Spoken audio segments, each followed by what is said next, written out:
This is big. I'm here with the legend right now. Loaded. The pride of Portland. Thank you. I can't believe it. That's dope. Me either. We've been talking about you for months now. Oh, literally months. I've been getting shown the Instagram page. I'm seeing the food. I'm seeing the line. Oh, I know all the catchphrases. Like, you're really out here doing it. Thank you so much. Thank you so much. How did all this get started? It all started, I think, you know, it started when people start posting their dinner plates on Facebook. I don't Facebook anymore. I'm just straight Instagram. Yeah. But I just was seeing pictures and then of people's food, and I was like, I could do better than that. Then they started selling it, and I was like, no way. Yeah. I'm on. I can make money from this. Yeah. So I just decided to just start. So you have the #1. It was voted the #1 food truck in all of Portland. Is this? Yes. Are these? These are facts. These are facts. Yeah. Okay. This is we got 2018. We got food cart of the year. No, was it? Yeah, food cart of the year. Okay. And then 2019 we got Portland's best food cart. Wow. Yeah, that's dope. Crazy. All started from seeing pictures on Facebook and on I Can Make Better. Yeah, and then I just started selling food from home for like, that lasted for like 2 months only because like people were outside my house eating, like they would not drive off. Like it was crazy. Like the block was too The block too was busy. hot. Yeah. The block was getting hot. What are they doing? You know, they eat some mac and cheese. Yeah, it was totally legal, but it was crazy. It was a hot block. Yeah. So what's your best plate? What are the streets talking about here in Portland? So the people are talking about every plate. Okay. But we do have one signature dish. It's called the loaded baked potato. It's unlike any baked potato. First of all, the potato size is probably like that. It's a super giant baked potato, and it's just like kosher salt, unsalted butter, black pepper, Tillamook cheeses, steamed broccoli, wood fire grilled chicken breast, wood fire grilled flank steak that I do a marinade on, the wood fire grilled jumbo prawns, sour cream, thick cut slow cooked bacon. Jeez. Oh my God. My mouth is watering right green now. onions, Old Bay seasoning. It's bomb. Oh my gosh. Overwhelmed. I haven't eaten today, so now I'm like getting lightheaded and like I'm gonna pass out or something. I need to eat too. What I want to know is, you've been in Portland how long? Forever. I'm born and raised in Portland. Okay, so what kind of, from your perspective, is going on in the city of Portland? I'm just curious. We come from you know, California and different places, and we go to these different communities, and I'm always just trying to figure out like what's the story of this city. So like, what's your take? I feel like you have a good vantage point that a lot of people don't have. I've been here forever. Yeah. Portland's blowing up right now. You know, it was a lot worse, I would say. Like it used to be a lot more crime. I feel like people were bored, and you know, they were doing gangs. We're very close to California, so what California does, we wanted to emulate. Yeah. Of course, you know, those are like the cool kids. Well, in some ways we think, but we learn as we grow that that's not cool. Yeah. But so it used to be a lot of gangs, and I was definitely in the gangs. I was out, you know, with drug addicted parents and just on the block, just like looking for love and connections with others who were going through things like myself. And so we all grew older. Those of us who made it out with our lives are now opening businesses. I went to college at 31, very late in the game, got done at 35. Loaded was open 2 months later. I didn't have any money, I didn't have any credit. I just rented a food truck, and I remember the first thing I did is I had $76. I made like spaghetti. I made $231, and it never stopped. It just kept going and up, now up, and up. 5 years later, we got a whole different cart. We got like we started off in like a 4 foot by 4 by 12.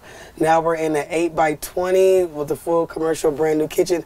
This cart is specifically built for me. We got fat deck, you know, music. Yeah, people love it. It's like an experience. It's a whole experience. It's like a fun thing. experience. They're all posting about it on Instagram. You've become like this social media influencer where people want to know what you're doing and your catchphrases. And then when I'm not online, they're like, "Where are you? Yeah, like, are you okay?" Like, they're worried about you. I'm asleep. God, yeah, let me sleep for a couple hours. Yeah, because this line gets crazy. How long do people have to wait in the line? Sometimes it's 2 hours. And they'll wait. They'll wait because the food's that good. It's good, and the portion sizes are huge. They know they can take that home and feed their family, and they can even heat it up, and it'll still be great if they can't finish it. Yeah, 3 people can eat off a loaded plate. Dang. And I just love to load them up. Yeah. I invented the loaded plate because I wanted to have something that I couldn't go buy myself. And I learned in business school that if you want to have a successful business, you need to invent something that people just can't go get. Yeah. And I knew that people couldn't get a big, because I eat a lot, so I knew they couldn't get a big plate, dessert and drink and fresh baked bread for only one price. Yeah. And so instead of getting extra meat and dessert and drink, I invented what I wanted, and I wanted a big plate of food, and I wanted dessert, and I wanted bread. And I definitely got to have a drink. You made it happen. There was a need in the marketplace. There was a need. You supplied the need. I invented it. I love it. Yeah, you created the need. Yeah, people want this now. So I'm curious. You were going through these difficult things. You said yes. You're people that you grew up close to. Some of them didn't make it out of the environment where you were. What was it you think that helped you get to where you are now, which is in such a different place, and a mother of beautiful kids here? So what is it? Yeah, what was there something that happened or a person? I just chose not to be a victim. I chose not to be a victim, and I was serious about that. Yeah. Even just with my parents, I chose, hey, I'm not doing that. I'm not going to be like you. I'm not giving up. I'm not accepting this. I'm a winner. Yeah. And I want to win, you know, and I want to have a life for my kids, and I want a good life for my children, and I want to leave them something. I don't want to just leave them out here for dead. You know, like if my parents were to die, then I'm in the same situations right now. I got the same amount, but you want to create generational wealth. Black people need to create generational wealth. That's something that we don't have. It's unheard of. Yeah. And so that's my goal is to create generational wealth for my kids, and to work hard and to make sacrifices. I have to sacrifice, or I wouldn't be this successful. Keys to the Kitchen would have, you know, died a long time ago if I wasn't so determined and motivated to be great. I love it. That's so inspiring, because thank you. I just feel like that's one of the biggest issues facing people today, particularly even more than before, is this victim mindset and the outrage, and everything is, woe is me. It's like everyone's got a story. Everyone's got something, whether you realize it or not. Everyone's got something that they're battling. It could be a victim and say, oh, well, I just didn't get the right break. I wasn't born in the right place or the right time or the right family. All these things. So the fact that you took complete ownership for your life is really cool. You got to make it happen yourself. Yeah. You're not only doing that, you're giving back. So what is this drive that you did? I saw a little bit about it with the kids and the back to school drive and giving back to the community. It was great. So it all started like not this year, but last year. I was asked to cater a block party. And I was like, cool, of course I'll cater a block party. But at this block party, people were giving out, I saw backpacks. I'm thinking, great, these kids are going to have fun, and they're going to get a fully loaded backpack. Come to find out, it was a raffle. Every kid didn't get a backpack, and I didn't know, because I was just a caterer at that time. So I was really upset about that. Every kid didn't get a backpack, and I didn't know how I was going to do this, but I was just like, next year this is not going to happen. When I'm going to be more involved in this block party next year, I'm going to make sure everybody gets a backpack. I think probably about 100 people showed up to that event. And as promised, you know, I said I'm going to start accepting donations from the winners. The winners are people who follow me, support me. I'm like, hey guys, I need to get some backpacks. At the end of the day, I ended up with probably about 800 backpacks. Wow. And more supplies than, oh my God, my whole house was full with all this stuff. And then I just thought to myself one day, I probably was like drinking Hennessy. I was just like, wait a minute, this is the shoe capital. This is Oregon. Yeah. I just grabbed my phone and I was like, Nike, Adidas, I need you. I was dead serious. I was like, Nike, Adidas, I need you. I need 300 pair of shoes. I don't know where I got the number from. You let them know. And then I made the video, and the next thing you know, I'm getting contacted by Nike, Adidas, everybody's tagging people. Nike says, we'll do it. I'm like, what the f? I couldn't believe. I'm like, my phone says Nike. Oh my God. So the person who reached out didn't have the power she thought she had. And she called me back and said, actually, you know, we can't do it. So I was like, oh my God, it stressed me out. I mean, that stressed me out so much. I thought I had it in the bag. And then here comes Adidas. Yeah. They inboxed me, and they have the blue check next to their name and everything. I'm like, this is official. Yeah. They're like, we hear you going through some things. We want to see what we can do to help.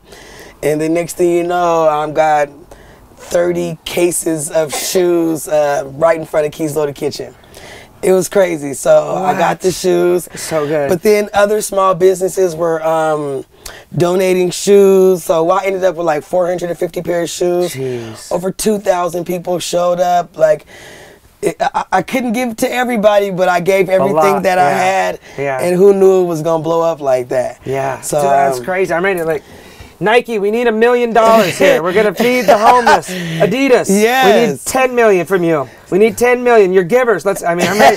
You got me fired up. I'm ready to go. It worked, I just and when I got turned down by Nike or the person, maybe not turned down by Nike. I don't want to bash Nike. Yeah. Because we'll take donations in the future. Yeah, Nike, absolutely, Nike. I'll take you help next year. But the most important thing I thought about was like, cause I started stressing out after we said we didn't get the stuff from Nike. Then I was thinking, no, we can't give up, because that's the whole reason why I got into negative activity, is because I wanted to have clothes to wear to school. I was 14 years old. I remember just like selling drugs. It was the 90s. It was the thing that was happening. And so I remember that was the whole reason why I started to sell drugs, is because I didn't have school clothes. So I said, maybe we can stop somebody, even if it's just one person, if we just provide what they need for high school, and when it was my age, or whatever, maybe we could help. So like, we just got a lot of help. Yeah. You're the real deal. Thank you. I'm inspired right now. I can't believe it happened. But this is so cool, and I just want to acknowledge and thank you for what you're doing for the community of Portland. Oh, that means a lot to me. From not only to start from where you started, to take it to where you've gotten it, but then to use that and give back to the people is truly inspiring and true leadership, and an incredible example. And I feel better for having known you and met you today. I'm happy I met you too. Yeah, and I appreciate you coming through. And right now we have over in this Boys and Girls Club a bunch of kids loading up lunches and with love notes and food, and we're gonna go pass them out around town. So you guys are more than welcome to join us if you want. But I know you gotta supply. I do gotta make so you gotta Sunday dinner. But I appreciate you. Thank you. And we're gonna stay in touch now. And I'm gonna have to stop by and get a plate. So yeah, I need a loaded plate. I need a loaded plate. I know where to find you. Absolutely. Tell us the address of your spot. We at 3625 Northeast Martin Luther King Jr. Boulevard, Portland, Oregon 97212. Please follow Keys Loaded Kitchen on Instagram. That's the best way to make donations. KEES. Find out what's going on. Absolutely. And we're gonna make it happen for the holidays. You're the real MVP. Thank you. Let's go. Loaded.